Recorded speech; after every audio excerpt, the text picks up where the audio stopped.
변호사님, 혹시 며느리를 법정에 세우지 않고도 땅을 팔 수 있는 방법이 있을까요?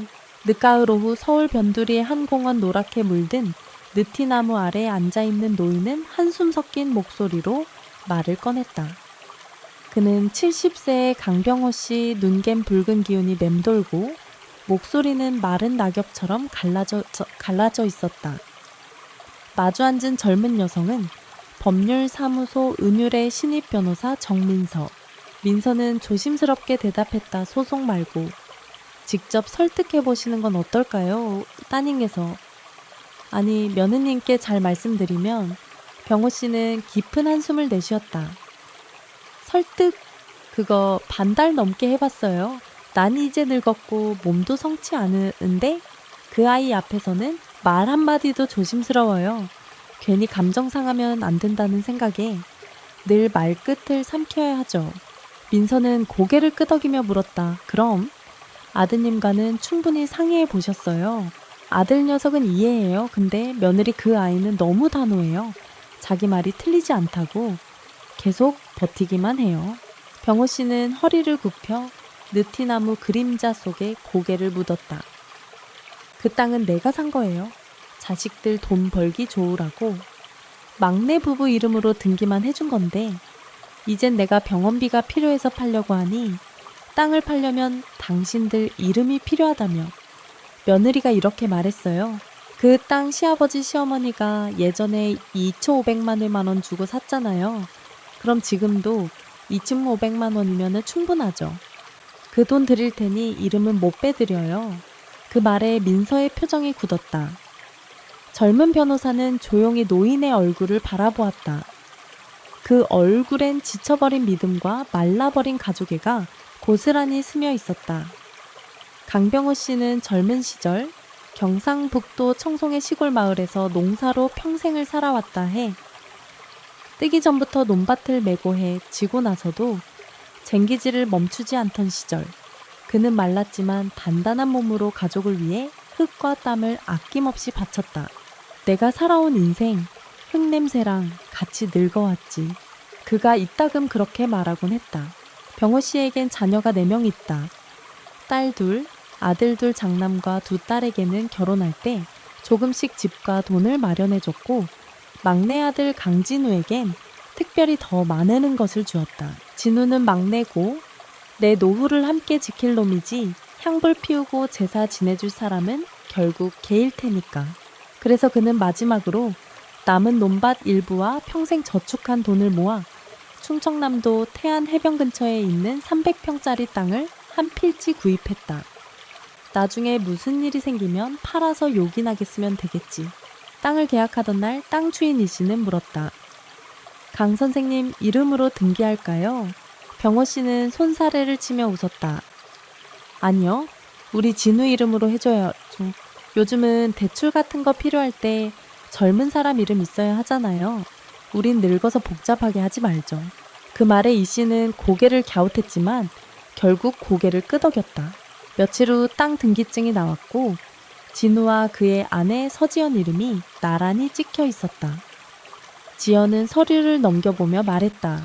여보, 우리 공동 명의로 해요. 부부는 하나잖아. 뭐든 같이 해야지. 진우는 웃으며 고개를 끄덕였다. 그래, 이름이야. 누구든 뭐가 중요해. 옆에서 지켜보던 병호 씨는 흐뭇한 표정을 지었다. 요즘 젊은 부부답게 사이 좋네. 좋다. 이 정도면 내가 믿고 맡겨도 되겠지. 그날 이후 병호 씨는 그 땅에 대해선 더 이상 언급하지 않았다. 그냥 언젠가 필요하면 팔겠지 정도로만 생각했다. 그리고 실제로 진우와 지연은 결혼 초기에는 효심도 깊고 정이 많았다. 주말마다 장을 봐서 와서 함께 밥을 먹고 병호 씨 부부와 함께 텃밭도 가꿨다. 첫 손자가 태어난 뒤에는 집안이 더 활기차졌다. 할아버지 학교 안 가고 싶어요.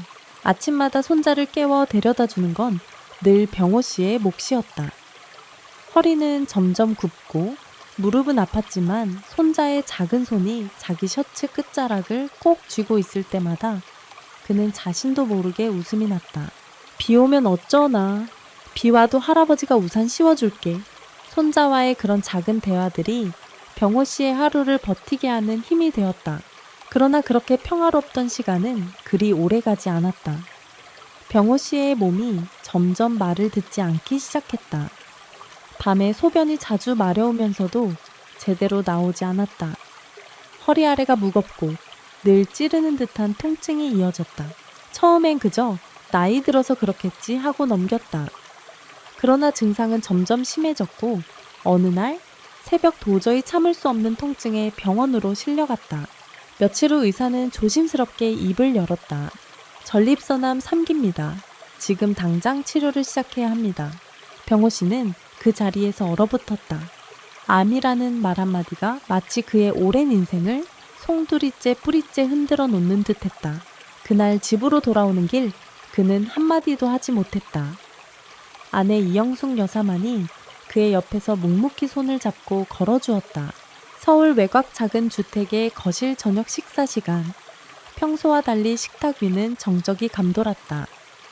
밥상 앞에 앉은 강병호 씨는 젓가락을 내려놓으며 조심스레 입을 열었다. 진우야, 지연아, 아빠가 할 말이 있다.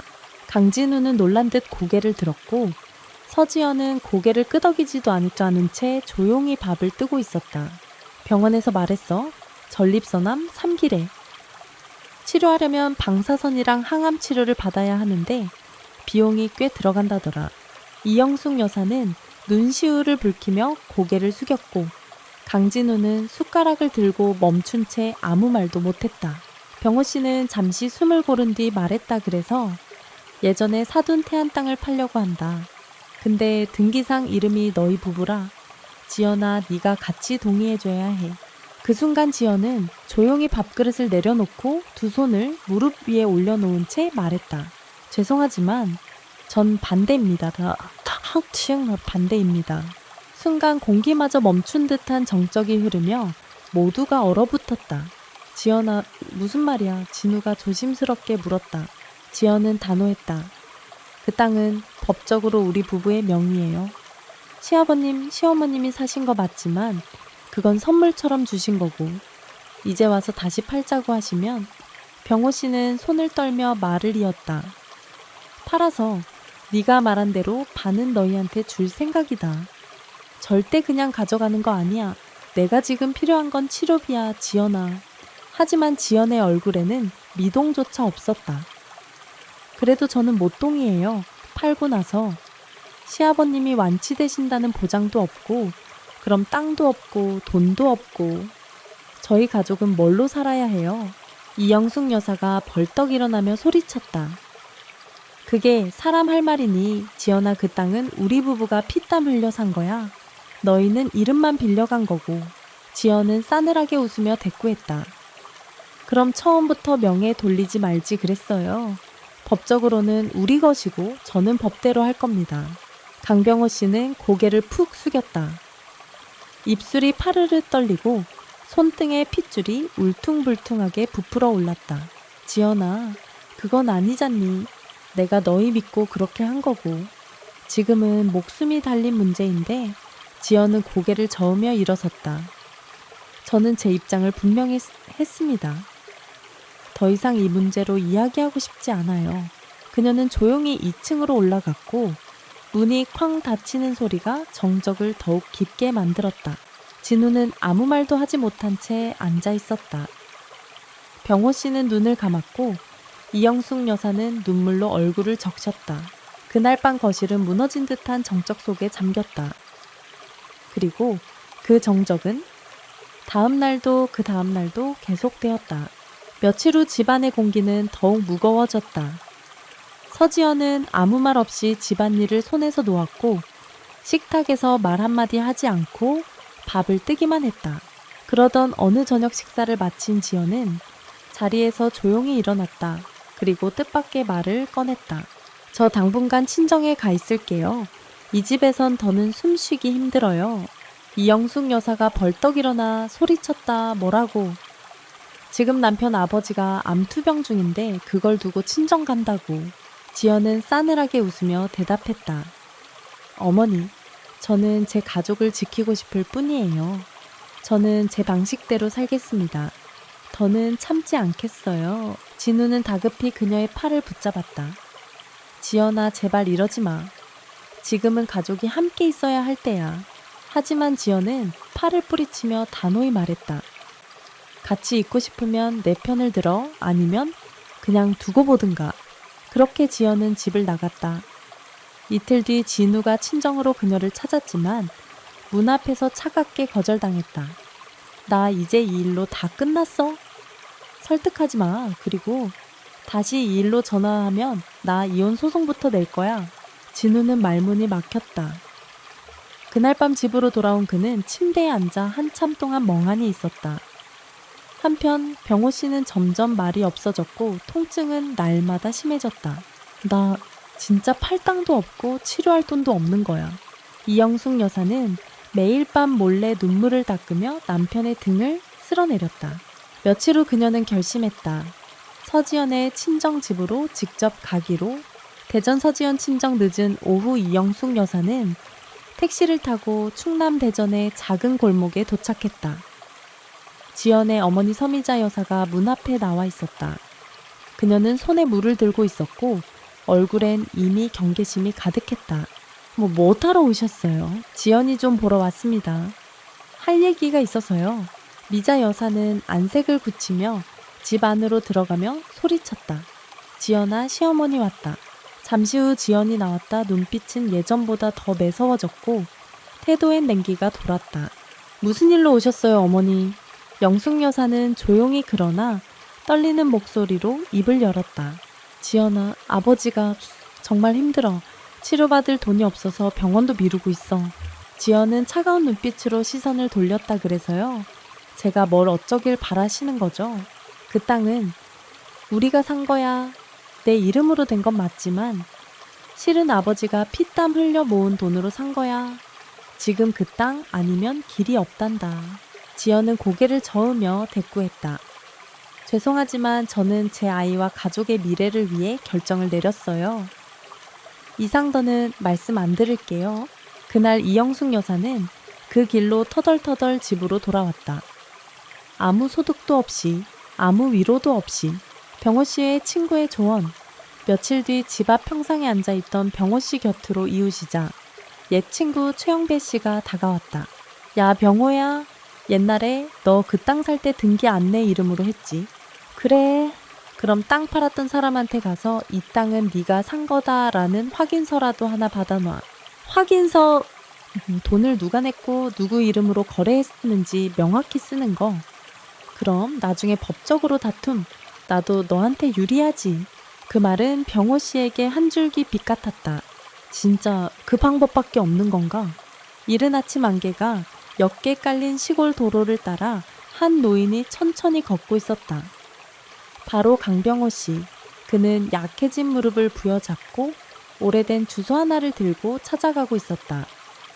서해안 태안군 예전에 땅을 샀던 그 마을의 주인 이상만 씨를 찾기 위해서였다. 이상만 씨의 집 태안 어르신 웬일이세요? 이상만 씨는 여전히 허리 꼿꼿한 중년 남성 병호 씨가 사정을 설명하자 이 씨는 놀란 표정을 지었다. 아이고, 그 며느리가 그렇게까지 해요. 땅을 샀던 게 언제인데 그걸 가지고 말이야. 병호 씨는 고개를 숙이며 말했다. 당신도 알잖아. 그때 내가 직접 돈 다 냈고 단지 아들 명의로만 등기했을 뿐인데. 이 씨는 한숨을 쉬며 고개를 끄덕였다. 알죠? 그날 내가 분명히 이름은 누구로 할까요? 라고 물었고 형님이 우리 막내 이름으로 하자고 했던 거 다 기억납니다.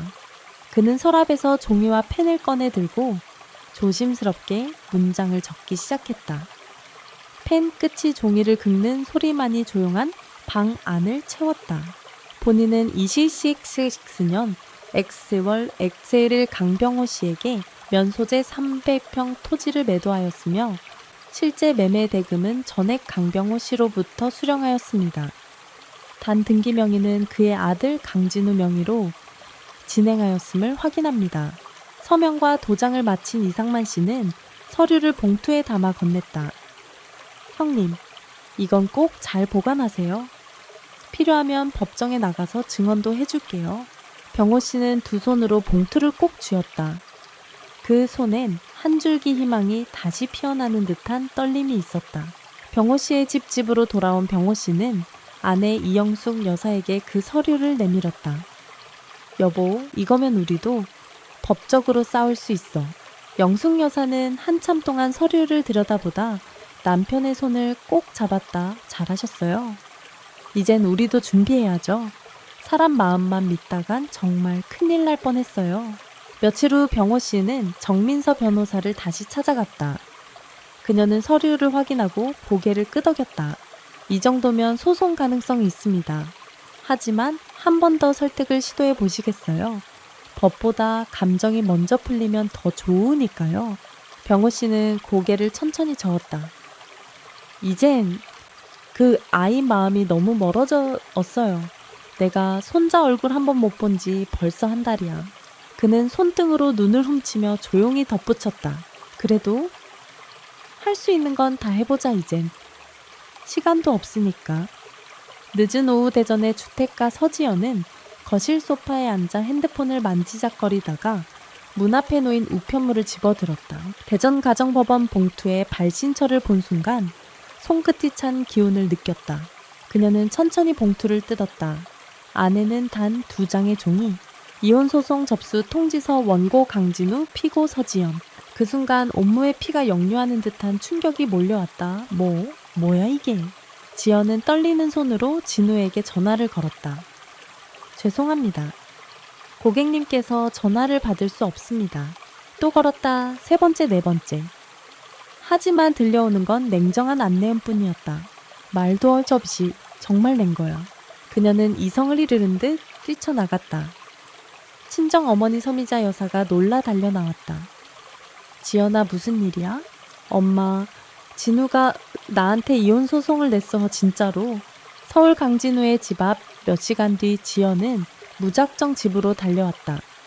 그러나 익숙한 현관문은 굳게 잠겨 있었고 불 꺼진 집안은 냉랭한 공기만이 감돌았다. 그녀는 이웃집 아주머니에게 물었다. 혹시 이 집 가족들 어디 갔는지 아세요? 이웃 아주머니는 씁쓸한 표정으로 말했다. 글쎄요. 병호 어르신 입원하셨다던데 진우 씨랑 어머님은 병원에서 거의 사시다시피 한다더라고요. 지연은 병원 이름을 물어 겨우겨우 찾아갔다. 서울대학교 병원 병동 병실 문을 여는 순간 그녀의 눈엔 충격적인 풍경이 들어왔다. 병호 씨가 푸석한 얼굴로 누워 있었고 진우는 조용히 그 옆에 앉아 손을 잡고 있었다. 구석엔 이영숙 여사가 손자를 안고 있었고 아이의 웃음소리가 어색하게 병실에 울렸다. 지연은 문 앞에 멈춰 섰다. 모두의 시선이 그녀에게 향했다. 한동안 아무도 말을 하지 않았다. 지연은 무릎을 꿇었다. 2 손을 바닥에 짚은 채 물먹였다. 죄송해요. 정말 제가 잘못했어요. 진우는 일어서며 무표정한 얼굴로 물었다. 이제 와서 왜 왔어? 나 몰랐어. 아버님이 이렇게까지 아프신 줄. 내가 너무 어리석었어. 이영숙 여사는 침묵하며 창밖을 바라보았다. 진우는 긴 한숨을 내쉬며 대답했다. 우린 더 이상 예전처럼 돌아갈 적이 없어.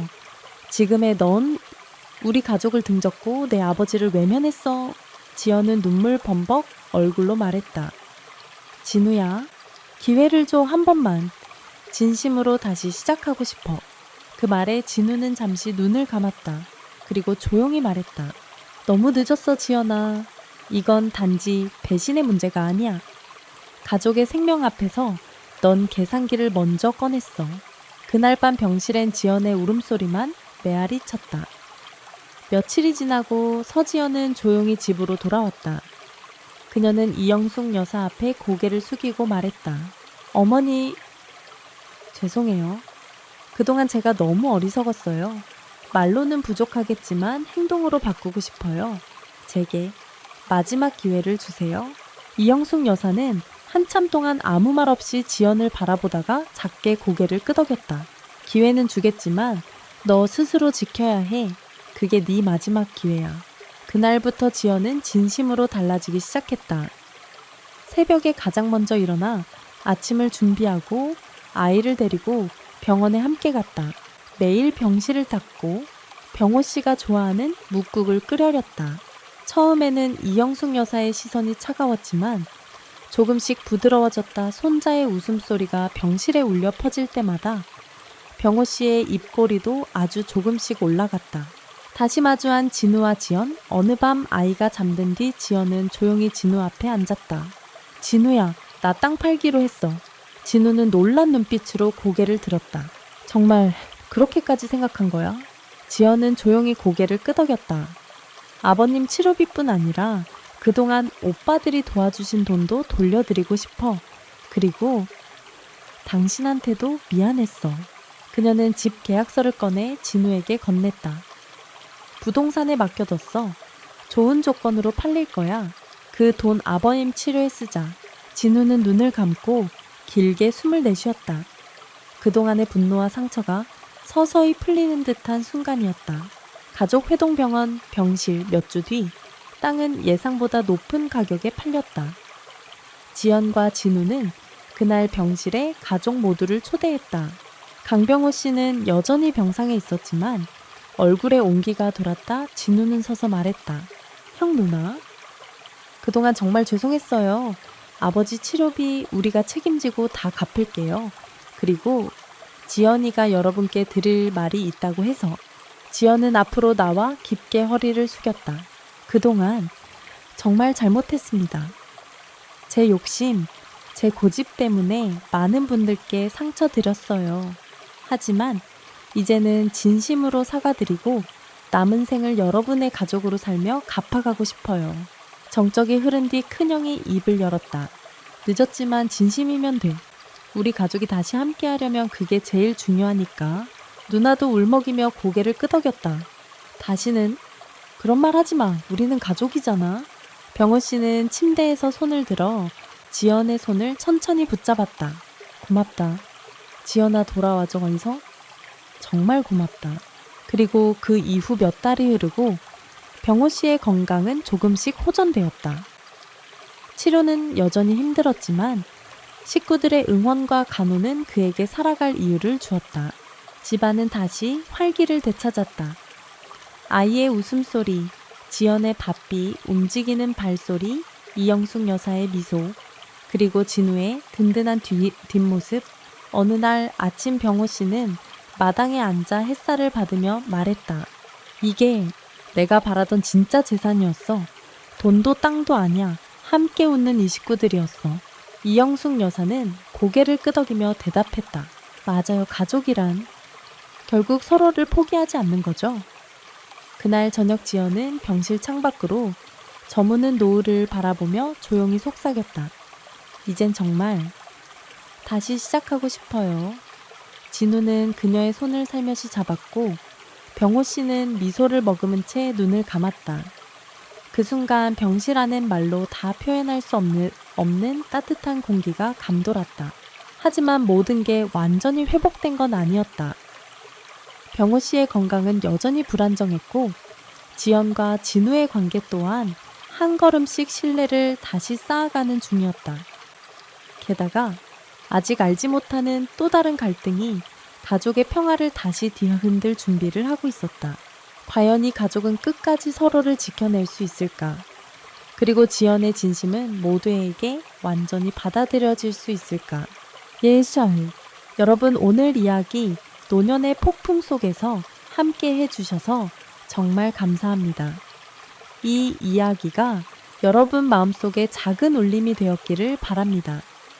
가족 용서, 그리고 두 번째 기회에 대해 다시 한번 생각해보는 시간이 되셨다면 더없이 기쁩니다. 다음 이야기에서는 지연의 진심이 어떤 시험을 받게 될지, 병호 씨의 치료는 어떻게 진행될지, 그리고 또 다른 인물들의 숨겨진 이야기가 드러납니다. 궁금하시죠? 그렇다면 좋아요 눌러주시고 구독 꾹꾹 눌러 채널과 함께 해주세요. 또 여러분의 생각도 너무나 궁금합니다. 댓글로 여러분의 감상 남겨주세요. 내 가족이라면 나는 어떻게 했을까? 함께 이야기 나눠봐요. 그럼 다음 편 노년의 폭풍 속에서 시즌2에서 다시 만나요. 감사합니다.